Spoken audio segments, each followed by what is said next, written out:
Good morning, everybody. So this is part 2 of how we as adults learn differently to when we're children. And I'm in my red chair with my pink jumper on, so I think you're going to be seeing a lot more of this red chair. And I've just realised I've got a bed frame. Hang on, where's my finger? I've got a bed frame in the background, which I will move for my next Facebook Lives. Comes with being a property developer as well. Anyway, so adult learning. 4 key characteristics that make us different from children when we learn. I covered 2 yesterday, which was timing and motivation. Good morning, Els. Covered 2 yesterday, which was timing and motivation. So today I'm going to cover the other 2. And the other 2 characteristics that have been identified are experience and self-concept.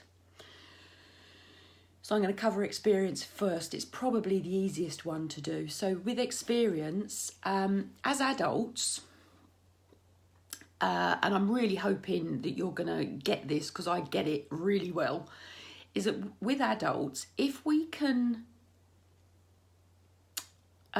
make the new learning relevant to some existing knowledge that sits up here in our long-term memory, the new learning is easier to understand. So what do I mean by that? I mean that if you are learning to scuba dive as an instant, it will be easier for you to learn to scuba dive if you have learned how to snorkel before. So why do I use that as an example? A, because it was relevant to me. So I talk from experience. I've done the things that I talk about more often than not. And when I learnt to scuba dive, I had really never learned how to snorkel. So when I put the mask on and dived for the first time, I did not know how to breathe underwater, completely submerged. Now, with hindsight, had I have learnt how to snorkel first, so your head's just sort of that level on the water, but you're breathing through the tube, I would have known in my being that I could breathe underwater. So my first instance of scuba diving was actually pretty damn scary because if you breathe underwater, you drown, was my concept. How else can I say this? So if you know how to do a basic spreadsheet, so if you go to Excel, technology is key to a lot of this for us as adults, especially the older you get. It's easier for younger people to pick up technology areas because they've never known anything different. So if you think about us that are older who used to have to pick up a handset and dial on a phone to get through to talk to somebody or walk to the phone box to make a call to put a coin in, you know, when you're younger, you don't know any different but a smartphone. You don't know any different apart from, you know, touch screen and sliding things. And as adults, that's new to us. First time we do something, we don't have a reference to it. Whereas if all you've had from being very young is that reference, everything is so much easier. What another example can I give? So when you link experience into timing, so this was one of the areas I covered yesterday. So I've bought a new laptop. It has to make me laugh actually. And I wanted the ruler at the top and down the bottom so you can do your grid lines and everything. But my new laptop didn't have that set up on Word. Now, it is years since I had to set that up on a new piece of equipment. And I'm not a typist. I'm not a great typist. I'd rather speak for a living. So I'm not a great typist. I don't create new documents frequently. I use PowerPoint a lot. Not Word, not really. I'll adjust things that I've got and I'll adjust them on an old or a setup, either laptop or PC.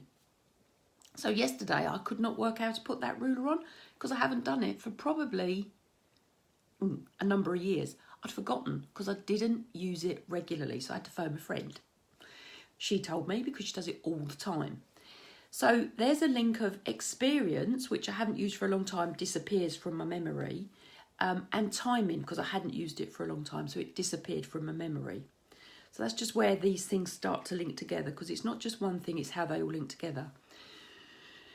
So with new learning, if we as the individual we are can relate it to something we've done in our past, it's much easier for us to remember it. And if you are teaching people how to do things and it's their first time of doing something, relate it to something in their past. So ask them a few questions and it will be easier for them to remember.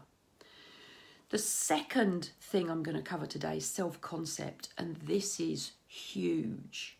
Of all the other 4 characteristics in adult learners, self-concept is the biggest thing that will stop at us as the individuals we are learning. And self-concept is where we, through our experiences, through our years on the planet, through our knowledge, through our previous learnings, through our generational upbringing, generational messages, we learn to believe us, we learn to believe what we're told by those we admire, we learn to believe, we learn to operate in a way that works for us, and that's on a conscious and unconscious level. Morning, Sunil, I haven't seen you for ages. How are you doing? So self-concept is around us valuing what we know, what we think we know, what we believe. It's really deep.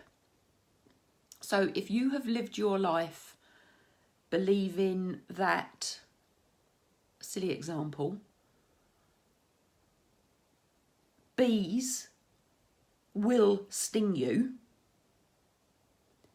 it will take a lot of learning, new experiences, different belief systems, different thought processes for you to believe that they won't. So the learning is harder.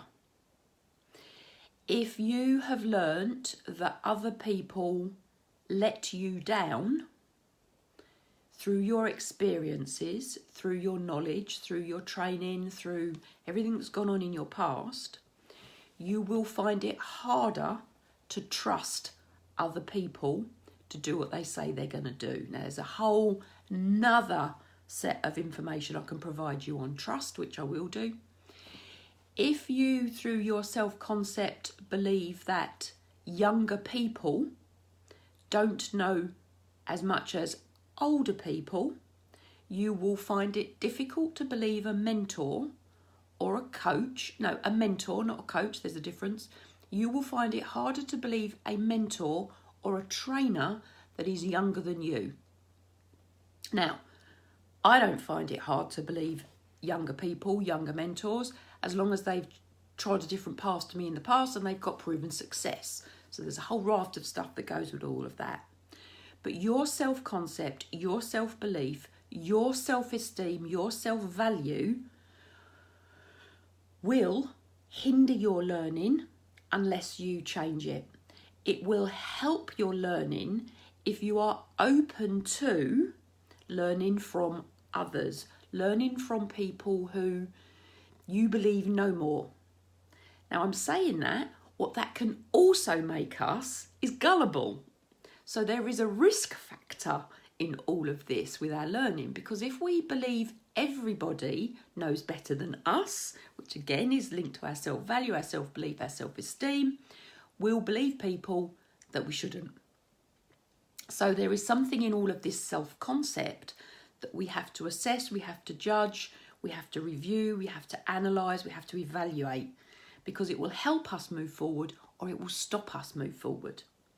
Now, there are certain things about the people that will be teaching you, training you, mentoring you, which you are attracted to. And it might be that you're attracted to older people who have proven success, or it might be that you are attracted to younger people who have passion, enthusiasm, whatever it might be. But something in us makes that judgment, makes that assessment, and it's all linked into our self-concept. How much do we trust us? How much will we trust others? How much do we believe what we know? How much do we believe what others say? Oh, and that's a huge, big one, and I'll do more on it. Now, as I've said yesterday and the day before, I'm going to keep these Facebook Lives short, so you listen to them and you don't get bored, because some of this stuff is quite deep and some of it will be challenging your self-concept. I'm going to put the post into the Facebook group I've started. It's Clavum. It's all around conscious leadership. I'll put it in the post above. I'll do it on the one yesterday as well, so that you can join the group. Anything you want to know about leadership, you want to self and business management, self and business, join the group. Ask all your questions. If you've got any questions about what I've written, whether you agree with it, disagree with it, because I'll be challenging some of your self-concepts, some of your experiences. Some people don't believe they'll ever learn anything on Facebook. You can, a lot. Some of you believe that you have to pay for all of this stuff. No, you don't. You get a lot of it free.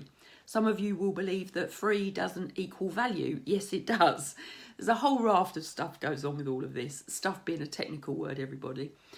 So join the group. Register for me with notifications if you want to follow any more of the Facebook Lives.